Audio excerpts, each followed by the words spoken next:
Romo Yus, Romo Putra, Romo Sulatin, para suster, Bapak Ibu, saudara-saudara sekalian, selamat pagi semua. Apa kabar? Romo Sulatin lebih beruntung. Dia coba menghindar di tempat persiapan dan Romo Yus sudah kasih tahu khotbah. Saya baru saja. Waktu Romo Putra bangun mau baca Injil, Yus toleh ke kiri dan bilang, "Bro, khotbah." Sejak itu hati saya yang bersuka cita dari tadi pagi hilang semua. Kan mau omong apa ini? Bapak Ibu saudara-saudara sekalian, bulan November tahun 2006 kita dikejutkan oleh cara SBY bersuka cita menyongsong kedatangan tamu. Miliaran rupiah uang negara digelontorkan untuk membangun 3 landasan helikopter untuk menyongsong tamu Presiden Amerika Serikat George W. Bush. Jalur-jalur utama kota Bogor disterilkan dari lalu lintas kendaraan dan para pedagang. Roda perekonomian di sekitar istana lumpuh. Dan dalam beberapa waktu menyongsong 3 jam George W. Bush di Indonesia, ratusan juta rupiah hilang dari para pedagang kita karena harus menyongsong tamu itu. Cara kita bersuka cita menyongsong tamu istimewa. Dan saat ini kita juga sedang menyongsong tamu yang lebih istimewa dari George W. Bush, yaitu Yesus, Sang matahari sejati yang tak terkalahkan. Kita diajak untuk bersuka cita, tapi dengan mempersiapkan diri untuk menyongsong tamu itu. Dan kita punya seorang tokoh yang mengingatkan kita tentang bagaimana cara mempersiapkan diri. Bertobatlah, sebab kerajaan surga sudah dekat. Karena itu gereja pada hari-hari ini memberi kita waktu, memberi kita kesempatan untuk melihat dalam diri kita sendiri. Mensterilisasi banyak hal yang ada dalam diri kita supaya kita bisa menyongsong kedatangan Sang Raja Damai itu dengan baik. 2000 tahun lalu tokoh kritis Yohanes Pembaptis berteriak di belantara Yudea. Dia mengingatkan semua orang untuk berjaga-jaga, untuk siap sedia menyongsong kedatangan Sang Raja Damai. Bahkan dia dengan kecaman-kecaman keras. Banyak orang mendengar, tapi tidak sedikit yang sakit hati dan dendam pada dia. Dan akhir cerita Yohanes Pembaptis kita semua tahu, kepalanya dipenggal setelah Herodes mendengar kritikannya. Di zaman ini kita masih terus mendengar suara Yohanes Pembaptis. Kita masih ingat Munir, seorang tokoh kritis di era akhir Orde Baru. Tapi dia akhirnya tewas di perut pesawat Garuda Airlines setelah racun arsenik membunuhnya ketika tiba di Amsterdam. Munir berteriak keras melawan rejim yang otoriter dan korup. Dan dia salah satu tokoh yang kemudian membangkitkan perlawanan dari Sabang sampai Merauke hingga meledak reformasi. Dia salah satu tokoh. Tapi dia kemudian mendapat perlawanan dari musuh-musuhnya. Dan menurut komisi independen yang menggali informasi tentang kematian Munir, diduga ada konspirasi yang meracuni dia hingga dia mati karena kritikan-kritikannya. Saudara-saudara terkasih, sukacita kita untuk menyongsong Natal mesti juga dengan menyiapkan diri dan mendengar banyak hal yang disampaikan kepada kita tentang bangun dari segala dosa dan kelemahan. Meskipun kadang-kadang sakit, meskipun kadang-kadang kata-kata itu membuat kita terluka, tapi kata-kata itu sebenarnya menyelamatkan.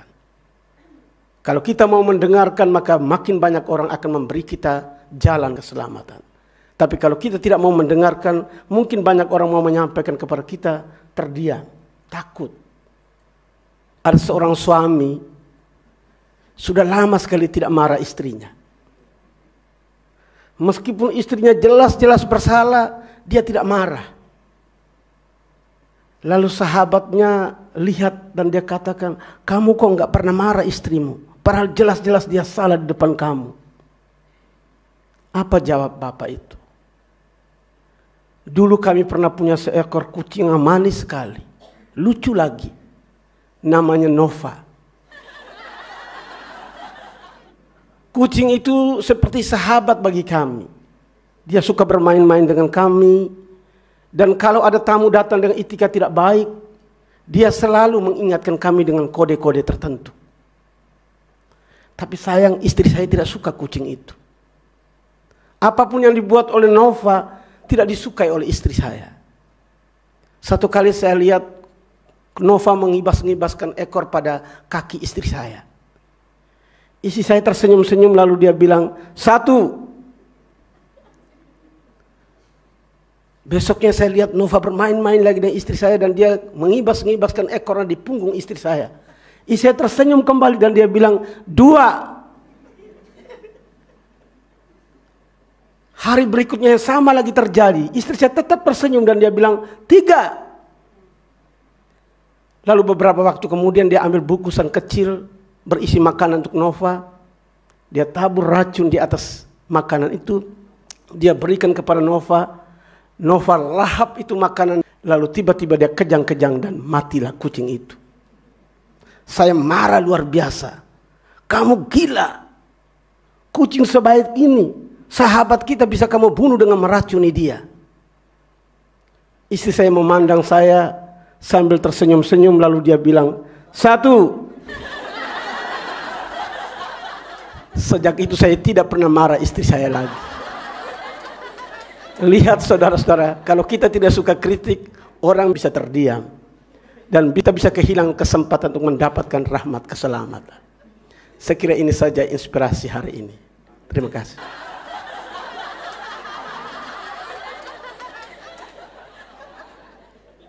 Saya kira ini trik yang baik di Samadhi.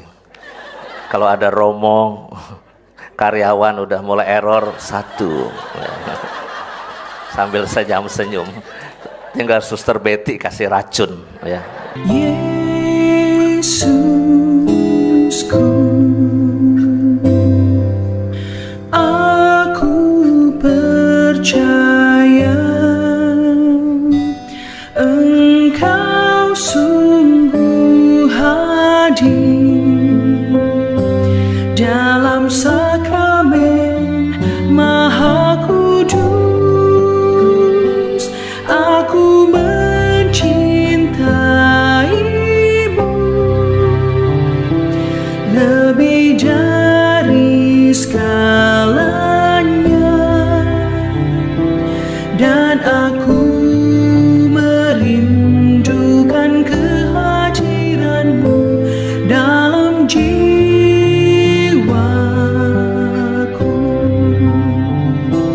Karena sekarang aku tak dapat menyambutmu dalam sakramen Ekaristi. Datanglah sekurang-kurangnya secara rohani ke dalam hatiku.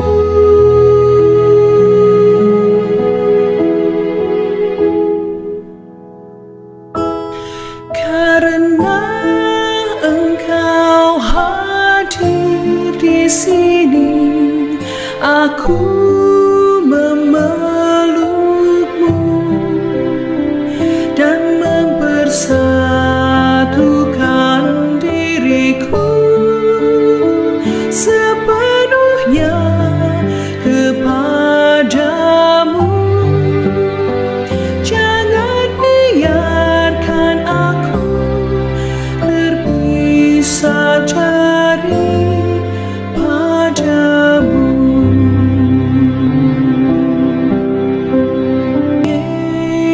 Yesusku, aku percaya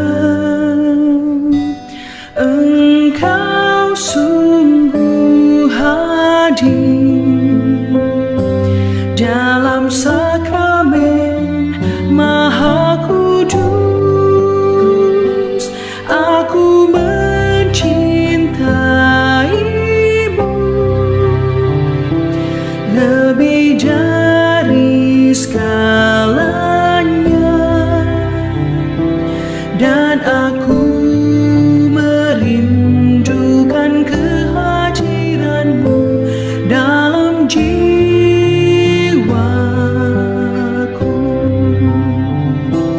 karena sekarang aku tak dapat menyambut-Mu dalam sakramen Ekaristi. Datanglah sekurang-kurangnya secara rohani ke dalam hatiku.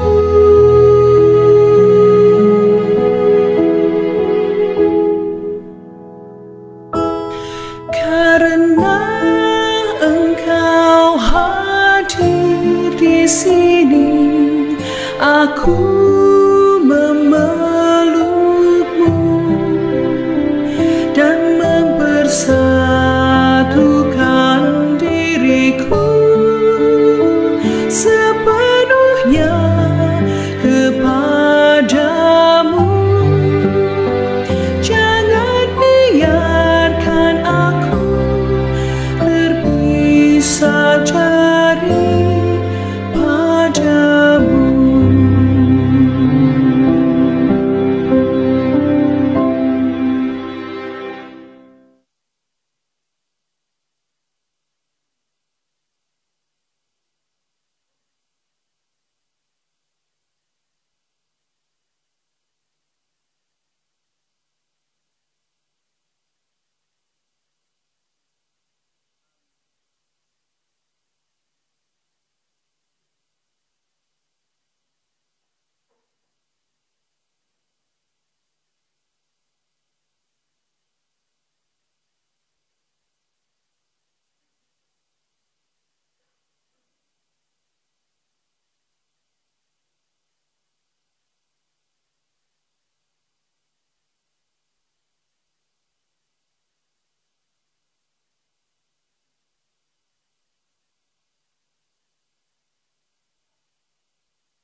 Marilah kita berdoa. Allah Bapa yang penuh kasih, semoga rejeki surgawi yang telah kami terima menguduskan kami sepenuhnya. Tunjukkanlah kepada kami jalan yang benar, yaitu jalan hidup Kristus Putramu, yang akan membawa kami sampai kepada kehidupan yang kekal. Sebab Dialah Tuhan dan pengantara kami kini dan sepanjang segala masa. Amin. Silahkan duduk sebentar. Saudara-saudariku yang terkasih, saya kira pesan-pesan bacaan kitab suci pada Minggu Advent yang semakin dekat dengan Natal, intinya jelas. Kalau kita datang, kalau kita ketemu orang, kalau kita berkumpul, kita harus membawa kabar sukacita. Ya, itu jelas. Spiritualitas membawa sukacita itu pasti akan menjadi suatu modal yang bagus sekali untuk menciptakan sebuah keluarga yang bahagia, komunitas yang bahagia, dan juga negara yang bahagia. Waktu saya kecil, dan kita semua tahu ya, dulu ada koran namanya Pos Kota. Yang saya baca dari Pos Kota itu cuma yang humor-humor si Doyok, kartun yang di pojok itu ya, yang humor-humor yang seperti itu yang saya baca. Itu bagi saya menggembirakan sebagai anak kecil. Tapi kalau kita baca berita-berita yang lain yang di depan, itu isinya itu kan berita-berita buruk semua, bad news saja. Sepasang kekasih mati di mobil, kehabisan oksigen. Wah, ada yang tercebur di sungai, hilang dan sebagainya. Siapa lagi dibunuh dan sebagainya. Kadangkala hidup kita ini dipenuhi dengan berita-berita buruk yang membuat hidup kita ya semakin suram. Tapi bagaimana saya kira tugas kita menjelang Natal ini kita senantiasa membawa kabar baik. Kita datang itu membawa kelegaan, membawa pembebasan, membawa sukacita. Saya kira 2 malam lalu, Suster Gio WA saya sekitar jam 9:30 malam. Romo, ini ada satu cewek teriak-teriak, kayaknya kesurupan Romo. Di situ, di Kapel Pieta. Wah, 9:30 malam. Saya udah siap pakai baju tidur sebetulnya. Harus keluar lagi untuk ini ada berita katanya ada satu cewek kesurupan. Mana nggak pernah ada pelajarannya dulu waktu sekolah. Waktu frater itu sama sekali nggak ada pelajaran ngusir setan gitu, nggak ada loh. Sama sekali nggak ada. Ya. Lalu, tapi juga mau menolak juga gengsi, masa Direktur Samadi nggak mampu menguasai segala roh baik dan roh jahat di tempat ini. Tapi saya itu kan memakai asas praduga tak bersalah. Belum tentu dia kesurupan. Ya. Saya ganti pakaian, lalu saya ke situ, ada 2-3 orang menemani. Lalu saya cuma berkata, "Adek, saya Romo Yus." Dia diem aja. Terus udah mulai teriak-teriak, teriak panas gitu, teriak gitu. Lalu bisa doa Bapak kami nggak sama Romo? Bisa. Wah, saya tanya nyaut. Saya ajak doa Bapak kami. Selesai. Setelah itu bisa doa Salam Maria nggak sama Romo? Bisa. Dan doa Salam Maria lagi sama saya. Terus ya udah saya doain. Langsung tidur. Lalu ternyata punya selidik, saya yakin itu bukan kesurupan. Saya yakin. Kalau setan itu diajak doa Bapak kami nggak mau. Mungkin menatap saya dengan nyelorok matanya merah gitu ya, mungkin. Saya juga belum pernah ngeliat tuh kayak gitu ya. Tapi ini itu belum saya cipratin air suci, belum saya puter-puterin rosario, belum tuh. Baru tangan saya tempelin di jidatnya aja, langsung dia tidur di kapel itu. Ternyata dia itu ya punya pengalaman pahit dengan mamanya, ya. lalu dia ingat lagi, lalu mungkin itu terangkat lagi suasana emosinya, lalu dia cuma butuh teman dan butuh didoakan, ya.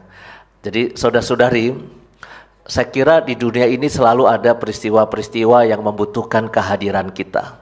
Dan kita itu harus menjadi orang yang terurapi. Di sini bacaan pertama itu kan, ia telah mengurapi aku untuk menyampaikan kabar baik, ya.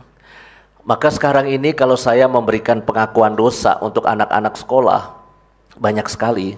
Saya memberikan penitensinya nggak cukup doa 3 Salam Maria. Itu terlalu gampang, ya. Penitensi 3 Salam Maria.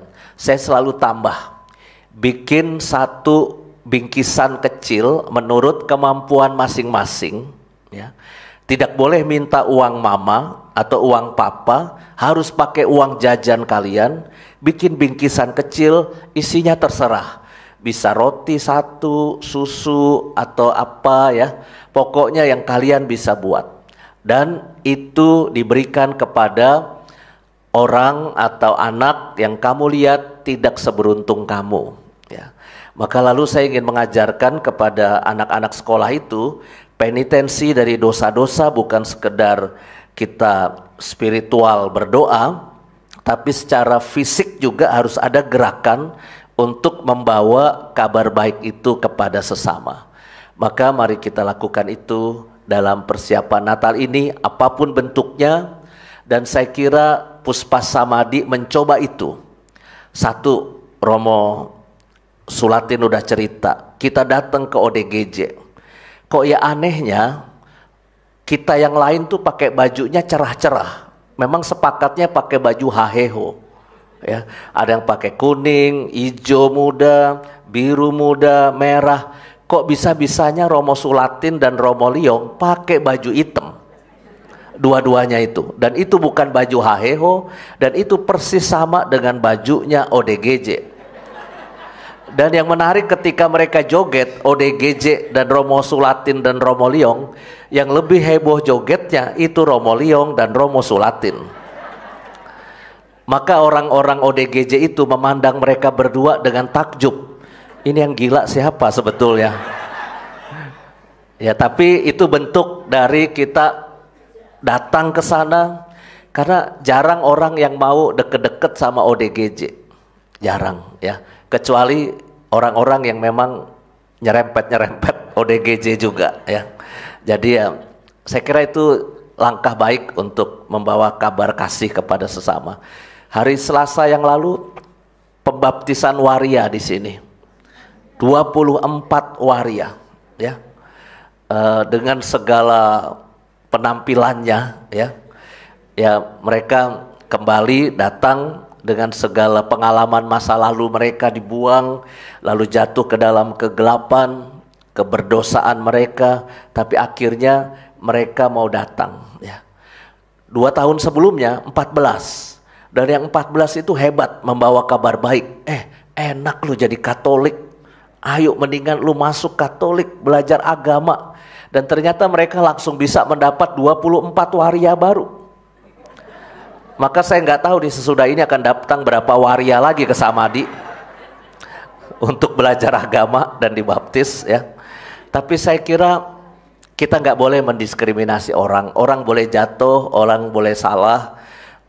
Mungkin juga mereka nggak pengen lah jadi seperti itu, ya. Tapi kalau kita mau menerima dengan gembira, menyambut mereka sebagai sesama manusia sambil mengantar pada kehidupan yang lebih baik, pasti itu akan membahagiakan Tuhan juga, karya-karya seperti itu. Terima kasih untuk kebersamaan kita, khususnya paduan suara Adi Yuswo. Adi Yuswo itu Bapak Ibu istilah lain lansia, istilah lain senior citizen, istilah lain glamor, golongan lanjut umur, ya. Ya, ini lansia-lansia paroki Lubang Buaya. Waktu saya tugas di sana, mereka masih gadis-gadis sebetulnya, ya. Cuma mereka terlalu cepat tua, baru beberapa tahun udah lansia saya tinggal, ya. Pada dulu cantik-cantik ketika saya tugas di sana, ya. Cepat sekali tuanya kalian, ya. Tapi terima kasih, ini selalu kompak, selalu gembira dan tekun dalam tugas pelayanan. Terima kasih untuk kedatangannya di sini. Nanti sore jam 17.30 ada praise and worship bersama Badan Pelayanan Karismatik Kuskupan Agung Jakarta. 5:30 di Auditorium Samadhi. Yang mau datang boleh, yang mau nyaksikan lewat online juga boleh. Terima kasih. Oh ya, agenda Natal kita tahun ini agak aneh. Ya, minggu besok jam 7 pagi itu minggu Advent yang keempat. Kudu ke gereja, ya. Sorenya vigili Natal, malam Natal. Minggu sore kudu ke gereja juga. Senin pagi perayaan Ekaristinya Natal. 25 pagi jam 7 pagi kudu ke gereja juga. Nah, jadi ini tidak lazim, tetapi ya mari kita jalani itu. Minggu pagi ke gereja Advent, lalu minggu sore malam Natal, Senin pagi kita misa Natal. Yang repot adalah dekorasi Natal. Susah itu. Minggu pagi baru selesai misa harus pasang-pasang dekorasi Natalan, ya. Di Samadhi sendiri Senin sore ada Christmas party. Wah, pokoknya nyanyi-nyanyi dan makan-makan bersama untuk merayakan Natal 25 sore jam 5 sampai jam setengah 8 gitulah kurang lebih. Maka ya selamat datang untuk yang mau bergabung, ya. Kalau mau bawa makanan juga boleh untuk memeriahkan suasana. Tapi kita gembirakan perayaan Natal tahun ini. Mari kita bangkit berdiri, kita mohon berkat. Terima kasih Romo Sulatin untuk kebersamaannya selama kurang lebih 2 minggu, ya. Dengan gembira saya melepas Anda pulang ke kampung halaman. Kenapa? Kalau ada Romo dari luar Kuskupan ini datang ke Samadhi belajar, itu bawaannya pengeluaran aja kalau saya. Ya, mereka akan membawa macam-macam alat yang bisa dipakai untuk bikin seperti apa yang kurang lebih Samadhi bikin, ya. Mudah-mudahan nanti bisa berguna untuk karya pelayanan di Kuskupan Tanjung Karang, ya. Mari kita mohon berkat. Tuhan bersamamu. Berkat Allah berlimpah-limpah untuk saudara sekalian, untuk keluarga kita, untuk seluruh persiapan Natal yang akan kita lakukan di keluarga dan di paroki-paroki dan di komunitas-komunitas. Terimalah berkat Allah yang Maha Kasih untuk kita sekalian, dalam nama Bapa dan Putra dan Roh Kudus. Amin. Ekaristi kita sudah selesai. Syukur kepada Allah.